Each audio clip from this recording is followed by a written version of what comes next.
Hey witches, welcome back to the channel once again. This is Hekterios. Hello and welcome to all the new viewers and subscribers as well. Thank you for watching, clicking on the video and all of that.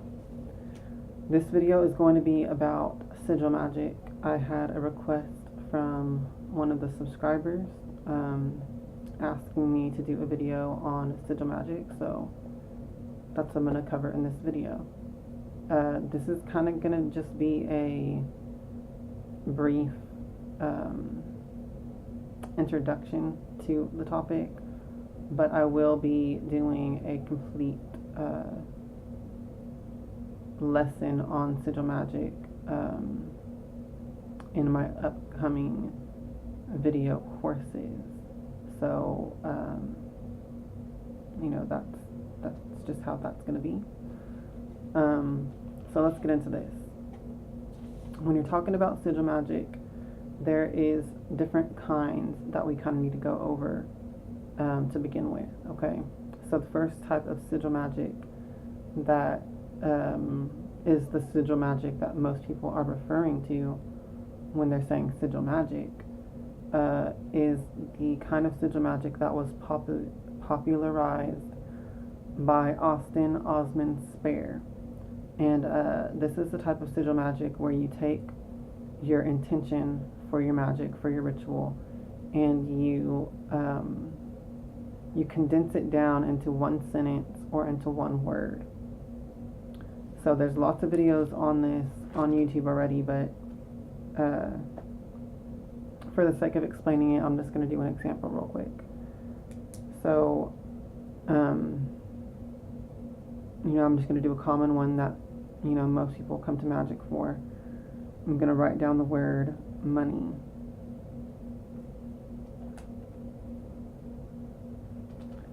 Actually, I'm going to write money comes to me. Let's make it a little bit more complex, so it's a good example. Now, I'm pretty sure this is going to be backwards on the video because this laptop just does that. But you write down the sentence, okay? Next, you take your pen and you cross out any vowels.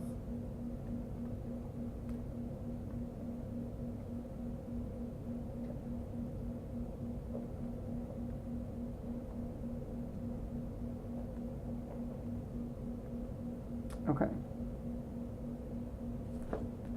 So you take your pen and you cross out all the vowels from the sentence, from the letters.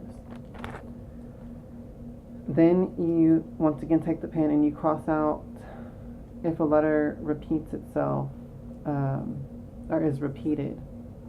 So there is 3 M's, so I'm going to cross out 2 of them. And basically that's it. So then you're left with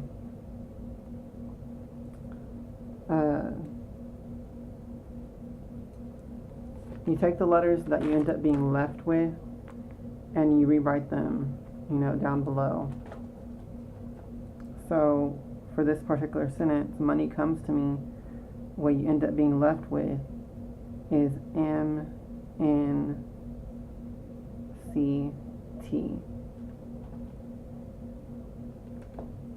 Okay, so this is where you get down to the creation of the sigil. What you do is you take those letters that you have remaining and you form them into some kind of a symbol. And you can make this, you know, very simple or complex, very aesthetically pleasing and artistic, or just very crude and simple. It doesn't really matter. But you just take those letters and you form it into some kind of a symbol. So I'm just going to do that right quick.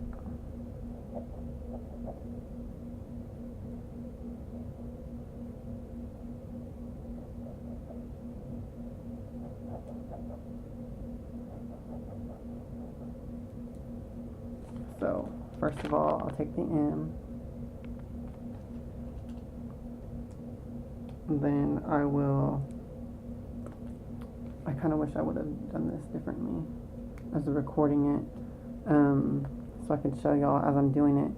I'm going to add on the bottom of the M, I'm going to add a small little, how would I do this?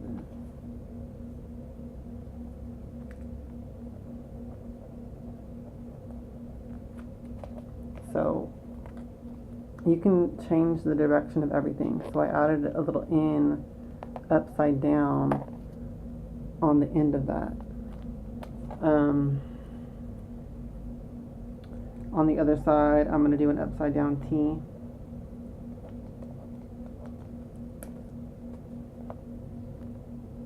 Pretty simple. And then the C is the last letter that needs to be added to this. So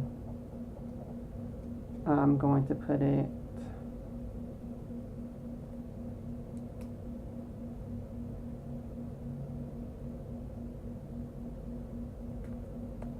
right there. Okay, so that will be the resulting sigil of the sentence, money comes to me. Now, you can create these sigils however you want. It's completely up to you how you design it, where you put each letter, etc. And I actually kind of like how that one came out. Now, I've never done this kind of magic before, to be completely honest. I've never worked with sigils like this, where you take a word or a sentence and you just form it into a symbol.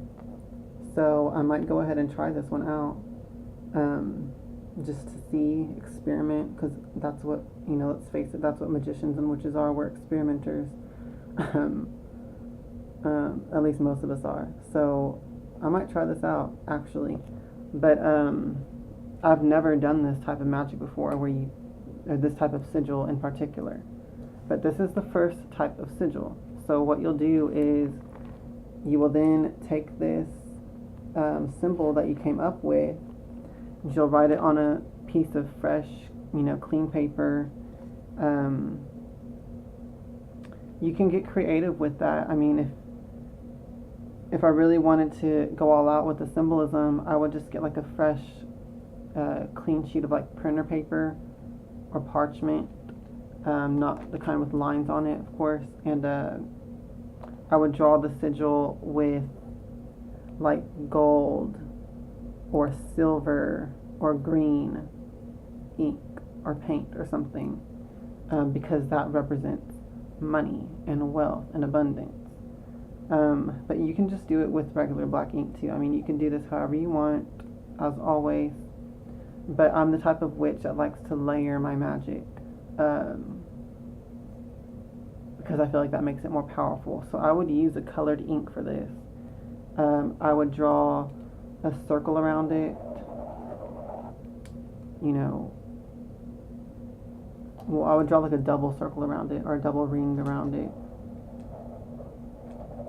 because that's typically how you want to do, it's typically how I like to draw my magical symbols and stuff. I like to put it on a circle of paper. So this is very crudely done, but I would draw it much more better, and then I would cut out this and kind of use it as a seal, and then I would like anoint it with oils that represent the same intention and stuff like that. But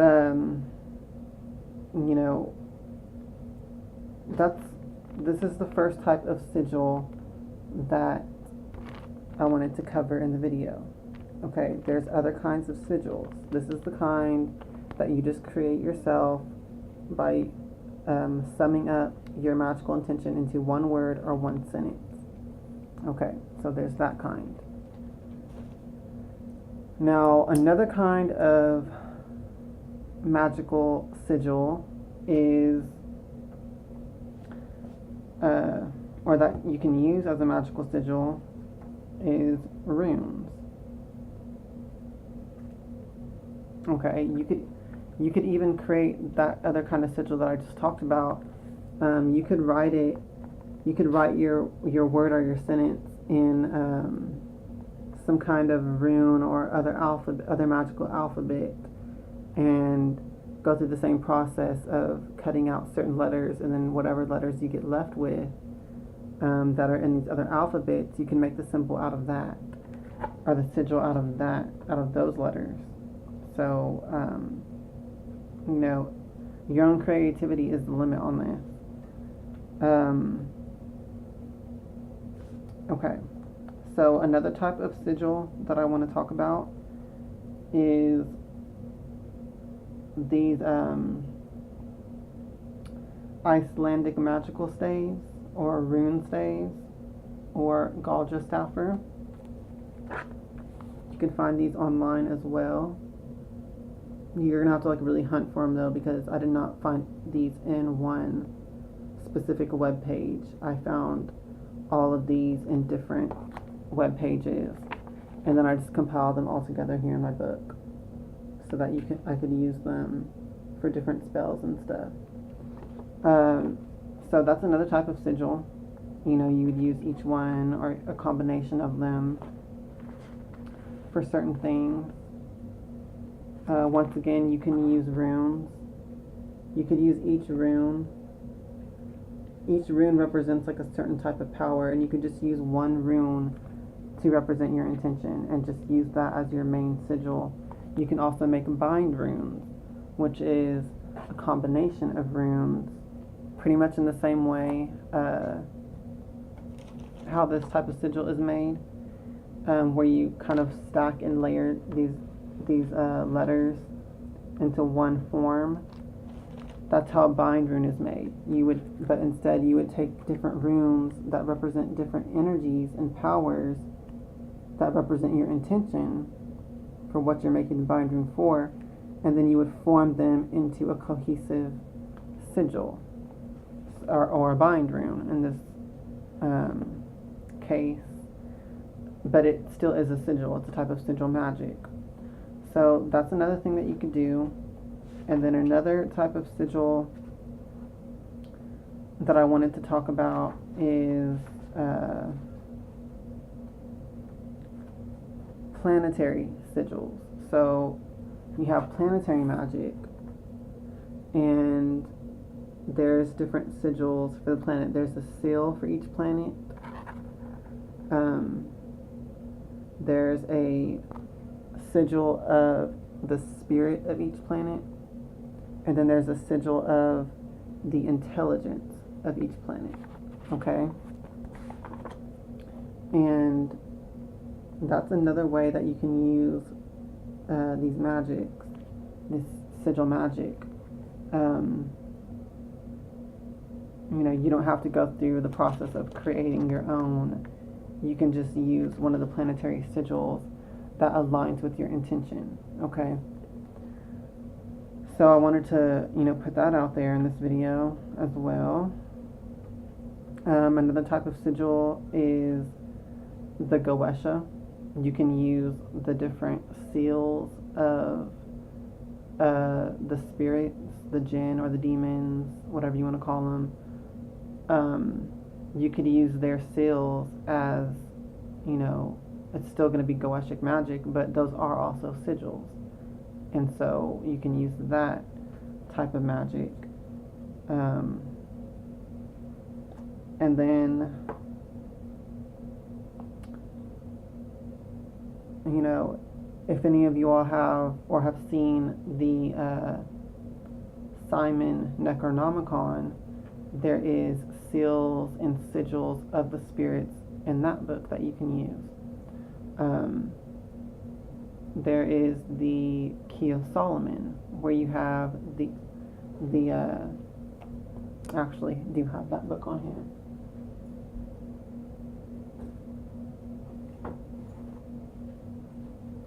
So there's the Key of Solomon as well, and there's different seals and sigils in here that you can also use. So these are pentacles of the planets. That's what they're called in this grimoire, pentacles of the planets. So each planet has several of these, and they each represent a different power and a different influence that you're exerting and using. So I just wanted to briefly cover that as well. This is another type of sigil magic that you can do. This is the kind that I have practiced a lot in my personal practice. I love using the pinnacles of the planets for spell work and stuff like that. So that's one that I do have experience with, as well as the rune staves that I showed you all. I have had experience with that and much success with that. Bind runes I haven't really used that much, but I have a few times, and I've had success with that as well. So another type of sigil that I want to mention, that could fall under sigil magic for this video, is voodoo, veves. Okay, there's a lot of different ones, and once again, you can find these online, but you're not going to find them all in one source. You're going to have to do your research and find them all. And a lot of people will say don't practice this unless you're initiated. So, do what you will with that. I'm an eclectic witch, so I will never be initiated into any religion. But I will use the parts and pieces of, the magical systems found in religions that, call to me to use. So I've used veves a lot in my magic, and I've had a lot of success with them as well. So there's that as well that you can use as sigil magic. So I kind of just wanted to gloss over the different types of sigils, and this is by no means a conclusive this is by no means conclusive as of the type of sigils that are out there. Any type of magical grimoire that has seals and symbols in it for different things, those are all sigils, and you can utilize them as you will. You can also just create your own sigils, from your own mind, from your own imagination, that represents a certain thing to you. And, just use that in your magic. So those are the types of sigils, or those are my examples of the different types of sigils that I'm going to cover in this video, just giving, an idea to get you started. Now, the second part of the question that the subscriber asked was, my idea, my input on activating sigils. So, a good process to me, once again, every video that I put out there is always going to be from my point of view, from my way of practicing. That's all I can really be an expert on, right? So, how I do it, to me, just the process of drawing it is charging it with energy. Okay? Just the act of you creating the sigil and drawing it out with an intention in mind. There's a reason why you're drawing it, and that puts energy into it, in my opinion. That's already charging it, in my opinion. And then on top of that, like I said, I'll usually layer my magic, so I'll draw it in a color that corresponds to my intent. I will anoint like I said, I usually draw it and then I cut it out, so it would literally just be a circle of paper. That's how I do it. So then I'll just anoint it with oils that correspond to my intention. I will consecrate it with the 4 elements. So I'll pass it over or through a candle flame, through incense smoke. I'll sprinkle salt on it on both sides. And then, the oil to me represents the water element. And then spirit is, I just like blow on it several times. So I go through that like miniature consecration ritual of the sigil paper that I've created, which is really like a seal. And then I typically will take the paper and place it on my altar. I'll put my hand in energy. I'll put my hand on it and project my energy into the sigil with my intention, whatever it is. Sometimes I say it out loud. Sometimes I just intend it and will it.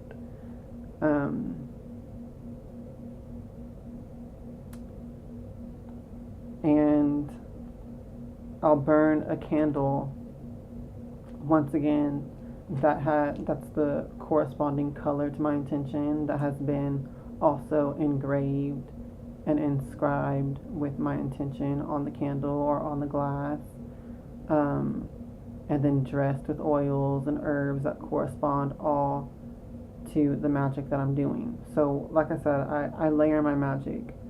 When I create a sigil, I don't just use the created sigil and paper. I use a complete candle spell and all of that whole ritual process. I layer it all up. Like I said, I will go more in depth on my process, how I create it and how I do it in the upcoming video courses. But I just wanted to give y'all like a brief overview of how this works, just to answer that subscriber's question. And so yeah, to me, that whole process is the activation and charging up of that sigil. And once the candle has burned out, once that whole ritual process is completed, then I just take the paper and I just keep it. You can keep it anywhere. You can put it in a sachet bag with herbs and crystals that once again just layer up the correspondences to your intention. You could just keep it on your altar, keep burning candles on it to keep giving it more energy. I know a typical way that you will see people talking about sigil magic, they talk about usually just putting it away and forgetting about it, that it even exists, or burning it, destroying it to activate it. I don't really do all that. To me, I've never had a problem using sigils, that I still see and that I still know exist. That has never impeded the work of it for me. So, that's how I do it. But once again, this is not a full description of my process. That will be in the video courses, but this is kind of my overview of the process. So I hope that answers your questions and gave you some ideas. So hopefully, you use that, and hopefully this was helpful to everyone else that's watching. Okay, so that's gonna be it. Thanks for watching. Let me know in the comment section below if you have any questions or if you have any requests for future videos, and I will get on that when I have time. Thanks for watching. Hail to the witches, hail Hecate, and blessed be.